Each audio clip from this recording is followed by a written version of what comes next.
ಬಸ್ಸರು ನಮಸ್ಕಾರಗಳು. Welcome back to my YouTube channel ಅಂತ ಹೇಳ್ತಾ, ನಿನ್ನೆ ಸ್ಯಾಟರ್ಡೆ ಅಂದರೆ ಶನಿವಾರ, ಅಂದರೆ ಫಸ್ಟ್ ಪಿ ಯು ಇವಾಗ ಏನು ಎಕ್ಸಾಮ್ ನಡೀತಿದೆ ಅದರ ಟೈಮ್ ಟೇಬಲ್ ಇವಾಗ ಫುಲ್ ಶೆಡ್ಯೂಲ್ ಅಂದರೆ ಕಾಮರ್ಸ್, ಅದೇ ರೀತಿಯಾಗಿ ಸೈನ್ಸ್, ವ್ಯವಹಾರ ಅಂದರೆ ಅಕೌಂಟೆನ್ಸಿ, ಕಾಮರ್ಸ್, ಆರ್ಟ್ಸ್, ಇದು ಮೂರು ಸಬ್ಜೆಕ್ಟ್ನ ಇವಾಗ ಪಟ್ಟಿ ಬಿಡುಗಡೆ ಆಗಿದೆ.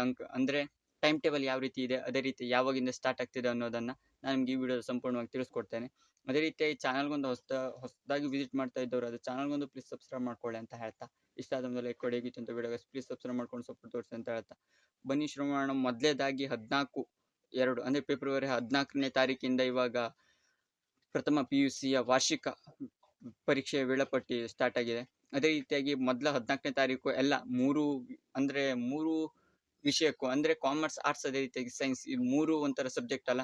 ಅದೇ ರೀತಿಯಾಗಿ ಇಂಗ್ಲೀಷ್, ಅದೇ ರೀತಿಯಾಗಿ ಕನ್ನಡ, ಮತ್ತು ಇದೆರಡು ಮೇನ್, ಮೂರು ವಿಷಯಕ್ಕೂ ಕೂಡ ಇದು ಸಿಕ್ಕಾಪಟ್ಟೆ ಮೇನ್ ಸಬ್ಜೆಕ್ಟ್ ಆಗತ್ತೆ.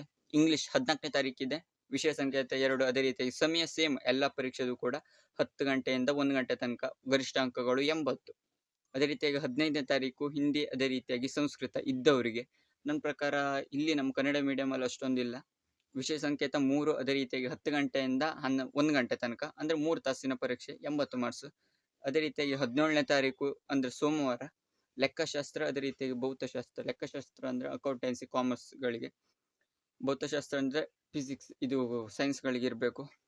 ಅದೇ ರೀತಿಯಾಗಿ 30 ಲೆಕ್ಕಶಾಸ್ತ್ರದ ಸಂಕೇತ, ಅದೇ ರೀತಿಯಾಗಿ ಭೌತಶಾಸ್ತ್ರದ ಸಂಕೇತ 33. ಇದು ಸೇಮ್ 10 ಗಂಟೆಯಿಂದ 1 ಗಂಟೆ ತನಕ, 80 ಮಾರ್ಕ್ಸ್ ಒಂದು ಲೆಕ್ಕಶಾಸ್ತ್ರ, ಅದೇ ರೀತಿಯಾಗಿ 70 ಮಾರ್ಕ್ಸ್ ಒಂದು ಭೌತಶಾಸ್ತ್ರ. 18ನೇ ತಾರೀಕು ಮಂಗಳವಾರ ಅರ್ಥಶಾಸ್ತ್ರದ್ದು 22 ವಿಷಯ ಸಂಕೇತ, ಇದು ಕಾಮರ್ಸ್, ಅದೇ ರೀತಿಯಾಗಿ ಆರ್ಟ್ಸಿಗೆ 10 ಗಂಟೆಯಿಂದ 1 ಗಂಟೆ, 80 ಮಾರ್ಕ್ಸ್ಗಳದ್ದು. 19ನೇ ತಾರೀಕು ಬುಧವಾರ ಗಣಿತ, ಇದು ಸೈನ್ಸ್ ಅವ್ರಿಗೆ. ವ್ಯವಹಾರ ಅಧ್ಯಯನ, ಇದು ಅಕೌಂಟೆನ್ಸಿ ಅವ್ರಿಗೆ. ಇದು ಐಚ್ಛಿಕ ಕನ್ನಡ, ಅಷ್ಟೊಂದು ಯಾರು ಇಲ್ಲ. ಗಣಿತಕ್ಕೆ 35 ವಿಷಯ ಸಂಕೇತ, ವ್ಯವಹಾರ ಅಧ್ಯಯನಕ್ಕೆ 27 ವಿಷಯ ಸಂಕೇತ.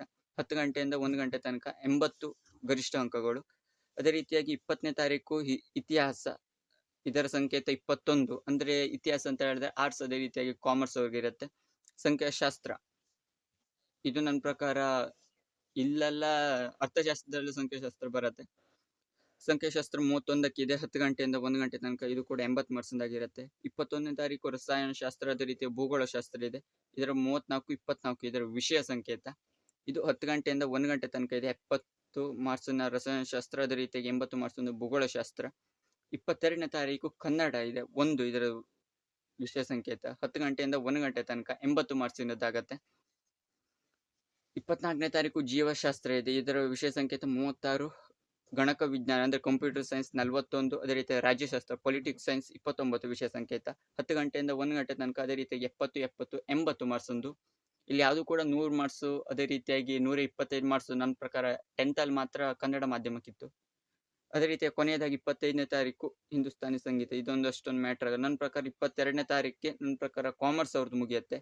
ಇದರಲ್ಲಿ ಮೇನ್ ಆಗಿ ಕಾಮರ್ಸ್ ಅವ್ರದ್ದು 14ನೇ ತಾರೀಕು, ಅದೇ ರೀತಿಯಾಗಿ 17ನೇ ತಾರೀಕು, 18ನೇ ತಾರೀಕು, 19ನೇ ತಾರೀಕು, 20, ಅದೇ ರೀತಿಯಾಗಿ 22ನೇ ತಾರೀಕು ತನಕ ಇದೆ. ಸೈನ್ಸ್ ಅವ್ರದ್ದು ನನ್ನ ಪ್ರಕಾರ ಇಲ್ಲಿ 24ನೇ ತಾರೀಕು ತನಕ ಇದೆ, ಅವ್ರದ್ದು ಕಂಪ್ಯೂಟರ್ ಸೈನ್ಸ್ ಇರೋದ್ರಿಂದ. ಕಾಮರ್ಸ್ ಅವ್ರದ್ದಂತೂ ಇಂಗ್ಲೀಷ್, ಅದೇ ರೀತಿಯಾಗಿ ಅರ್ಥಶಾಸ್ತ್ರ, ಇತಿಹಾಸ, ರಸಾಯನಶಾಸ್ತ್ರ, ಸಂಖ್ಯಾಶಾಸ್ತ್ರ, ಭೂಗೋಳಶಾಸ್ತ್ರ, ಕನ್ನಡ, ಇದಿಷ್ಟು ಅವ್ರದ್ದು. ಬಯಾಲಜಿ ಎಲ್ಲ ಅವ್ರಿಗಲ್ಲ, ಸೈನ್ಸ್ಗೆ. ಇದು ನನ್ನ ಪ್ರಕಾರ ಪ್ರಥಮ PUCಯ ವಾರ್ಷಿಕ ಫೆಬ್ರವರಿಯ ಈ ತಿಂಗಳಲ್ಲಿ ಆಗತ್ತೆ. ನನ್ನ ಪ್ರಕಾರ 14ನೇ ತಾರೀಕಿಂದ 24ನೇ ತಾರೀಕುವರೆಗೂ ಕೂಡ ಈ ವೇಳಾಪಟ್ಟಿ ಇದೆ. ನನ್ನ ಪ್ರಕಾರ ಎಲ್ಲ 70-80 ಮಾರ್ಕ್ಸ್ ಇರೋದ್ರಿಂದ ಈಸಿಯಾಗಿ ಬರೆಯಬಹುದು ಅಂತ ಅನ್ನಿಸ್ತಾ ಇದೆ. ಇದು ಮೊದಲ PUC ಅಂದರೆ ಪ್ರಥಮ PUCಯ ವೇಳಾಪಟ್ಟಿ ಆಗಿತ್ತು. ನಿಮಗೆ ವಿಡಿಯೋ ಇಷ್ಟ ಲೈಕ್ ಶೇರ್ ಕಮೆಂಟ್ ಮಾಡಿ. ಕ್ರಿಕೆಟ್ IPL ಹೆಚ್ಚು ಇನ್ಫಾರ್ಮೇಷನ್ಗೋಸ್ಕರ ಚಾನಲ್ಗೊಂದು ಸಬ್ಸ್ಕ್ರೈಬ್ ಮಾಡ್ಕೊಳ್ಳಿ ಅಂತ ಹೇಳ್ತಾ ಸಿಗೋಣ ಮುಂದಿನ ವಿಡಿಯೋದಲ್ಲಿ.